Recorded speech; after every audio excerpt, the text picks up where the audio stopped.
Hello everyone, welcome to History and Culture.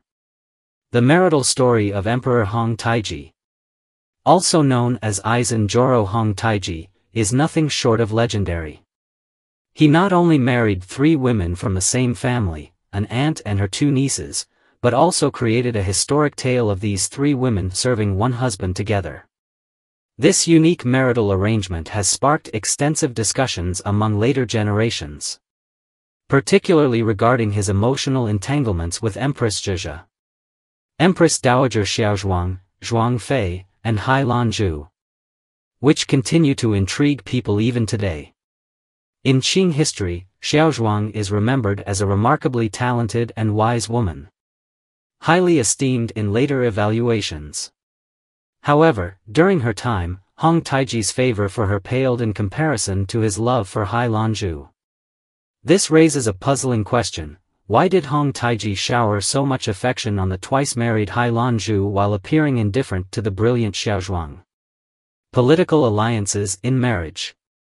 Historical records indicate that before Huang Taiji renamed the later Jin state to the Qing dynasty, his marriages were deeply influenced by political considerations. His first wife, Zhe, came from the Korchan Mongol tribe, and their union was a quintessential political alliance. At the time, the Korchan tribe was a significant Mongolian power and a key ally for the Manchu people. Through this marriage, the relationship between the Manchus and Mongols was strengthened, laying a foundation for Huang Taiji's future ambitions. As Huang Taiji's power grew, particularly after multiple victories against the Ming dynasty, he officially renamed the later Jin state to the Qing dynasty in 1636 and declared himself emperor.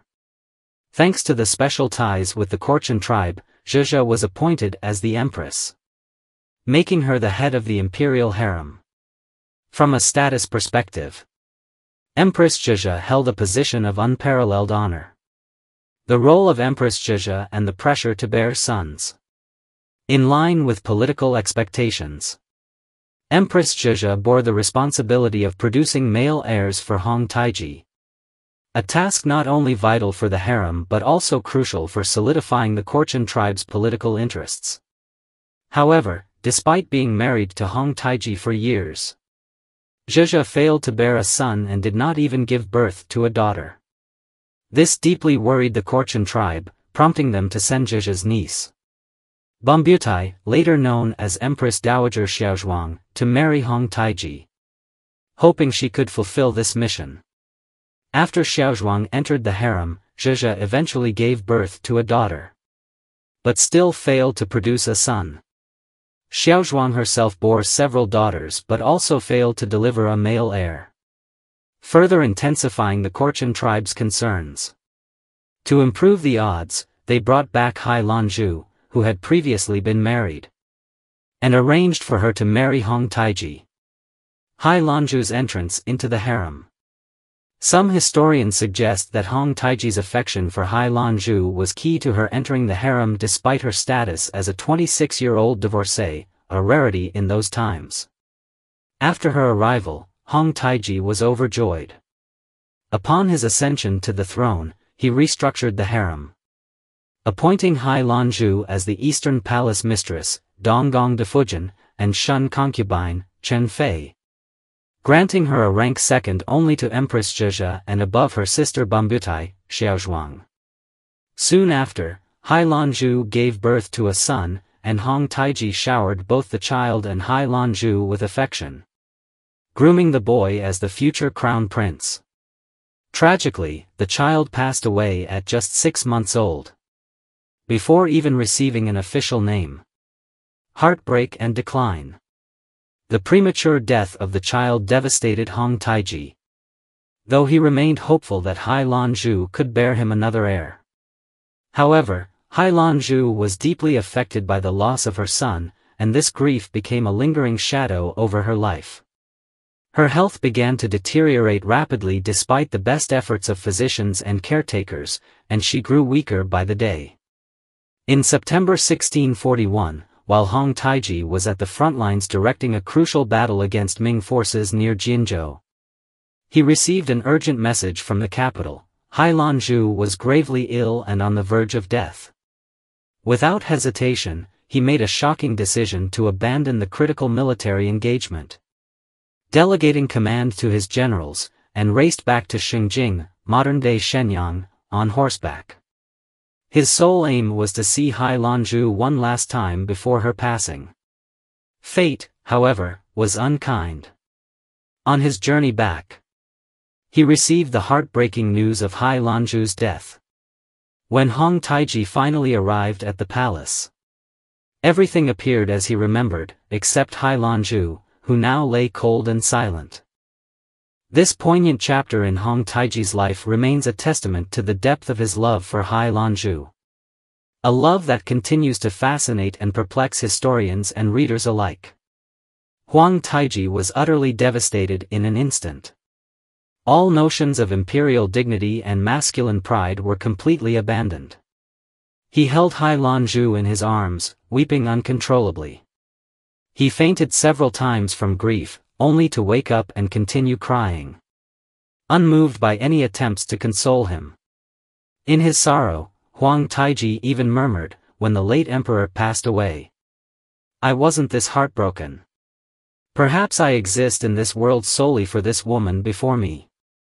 This sentiment reveals the depth of his feelings for Hailanzhu, genuine and irreplaceable. To express his profound love, Huang Taiji held a grand funeral for her, which was attended by many foreign envoys. Although the ceremony exceeded traditional protocols in several respects, no one dared to challenge Huang Taiji's wishes. Everyone chose to silently comply. After Hailanzhu's death, Huang Taiji seemed like a changed man.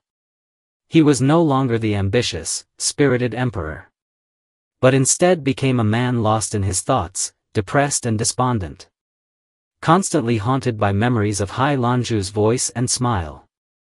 To ease his longing, he found frequent excuses for various memorial ceremonies, including monthly, seasonal, and annual tributes. Whenever the opportunity arose, Huang Taiji would visit Hailanzhu's tomb to mourn her. Even during the year-end ancestral rites, he led his court officials to detour and pay respects at her grave. This deep and enduring mourning took a toll on Huang Taiji, gradually wearing down his will. Ultimately, he fell gravely ill from prolonged depression and passed away shortly after, following Hailanzhu in death. Historians note that Huang Taiji's affection for Hailanzhu is well documented. After she entered his harem, not only did she quickly replace Xiaozhuang's position, but she also became Huang Taiji's beloved companion, spending day and night by his side. Initially, Xiaozhuang's status in the harem was second only to Empress Dowager. However, after Hailanzhu married Huang Taiji, she quickly became the most favored woman in the palace, a love that was evident to all. Huang Taiji's devotion to Hailanzhu was reflected in every aspect of life. The palace she resided in was named Guangxu Palace, drawing its name from the Book of Songs. Guan Guan cries the osprey, on the islet in the river. Gentle and graceful is the lady, a fitting match for the gentleman. This poetic name, imbued with romance and respect, highlighted the significant place Hailanzhu held in Huang Taiji's heart. What puzzles many is that Hailanzhu was the last of 3 nieces to marry Huang Taiji. A widowed woman of older age, yet she managed to captivate his heart so completely. The answer likely lies in her character and the love they shared. From a personality perspective, Huang Taiji was a dominant and assertive man, while Hailanzhu embodied gentle, delicate femininity. Throughout history, the theme of a beauty for a hero has always been timeless. And Hailanzhu's demeanor perfectly complemented Huang Taiji's strong personality. She was kind, understanding, unpretentious, and uncompetitive. Having experienced a previous marriage, she brought greater insight and tolerance to their relationship, approaching Huang Taiji's assertiveness and responsibilities with maturity and grace. This wisdom fostered harmony between them. making Huang Taiji feel warmth and relaxation in her presence. Moreover, while personality was the bond between them, love was the profound connection they shared. True love, as ancient wisdom suggests, transcends external conditions. Regardless of one's age, marital history, or imperfections. Genuine affection springs from the heart, unconcerned with societal judgment. The love between Huang Taiji and Hailanzhu epitomized such deep and authentic feelings. It is said that when Huang Taiji first met Hailanzhu in his youth, he was deeply captivated by her grace and beauty. Later, when they were united, Huang Taiji poured his passion and devotion into their relationship, regarding her as an indispensable part of his life. Without love, how could one explain his unparalleled adoration for her? Many believe that men often hold their first love closest to their hearts. For Huang Taiji, Hailanzhu was like his first love. And despite the passage of time, his affection for her remained undiminished. It's worth noting that claims of Huang Taiji not favoring Xiaozhuang are not entirely accurate. If he had no affection for her, how could Xiaozhuang have held a status second only to Empress Dowager in the harem before Hailanzhu arrived? Clearly, Xiaozhuang's position stemmed not only from political considerations but also from Huang Taiji's affection for her. However, when comparing his love for Xiaozhuang and Hailanzhu, the latter's devotion stands out more vividly. This difference is closely tied to the distinct roles they played in Huang Taiji's life. Xiaozhuang and Hailanzhu fulfilled completely different roles, which shaped Huang Taiji's attitudes toward them. Hailanzhu epitomized the delicate and dependent type of woman.